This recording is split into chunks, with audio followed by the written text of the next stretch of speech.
Hey guys, in today's micro lecture, we're going to talk about the RR interval. Now in previous lectures, we've talked about all the things you can see on here, including the voltage, the time, the P wave, the QRS complex, the PR interval, the QRS, and the J point and the ST segment. And now it's time to talk about the RR interval. Now, as you can see, the R wave is here, it's this one.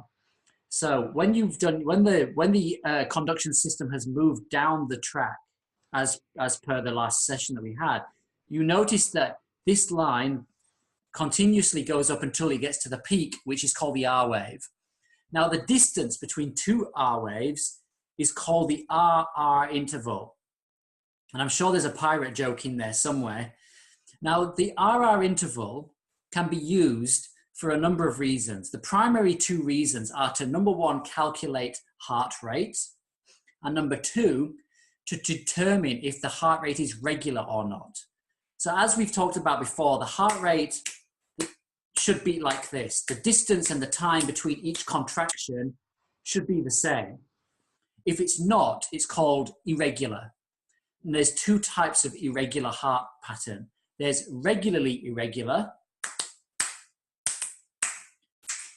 where even though it's irregular, there's a pattern there's still a pattern there.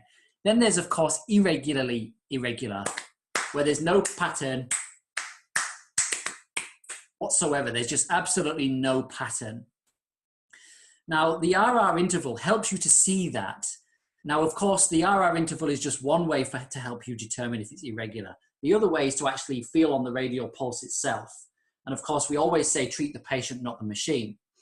So when you look at the pattern, what you need to do is you need to get at least a 10-second strip of ECG to have a look at a number of RR intervals. Because if you're only looking at one or two, you may not necessarily see if the heart rate is irregular or not. Now, if you're trying to calculate the heart rate using the RR interval, there's a number of ways you can do it.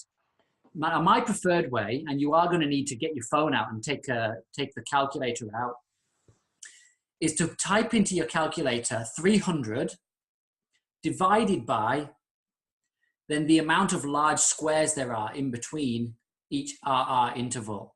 So on this image, you can see that there's one. So when we say large square, we're talking 5 by 5 small squares. 1, 2, 3, 4, 5. Here, this is a large square.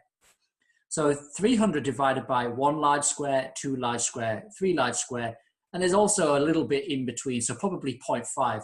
So if you were to do 300 divided by 3.5, you would quite easily get the heart rate. Okay, so that's a micro lecture on the RR interval. My name's Sam Willis, and I look forward to speaking to you again in the next session. Take care, guys.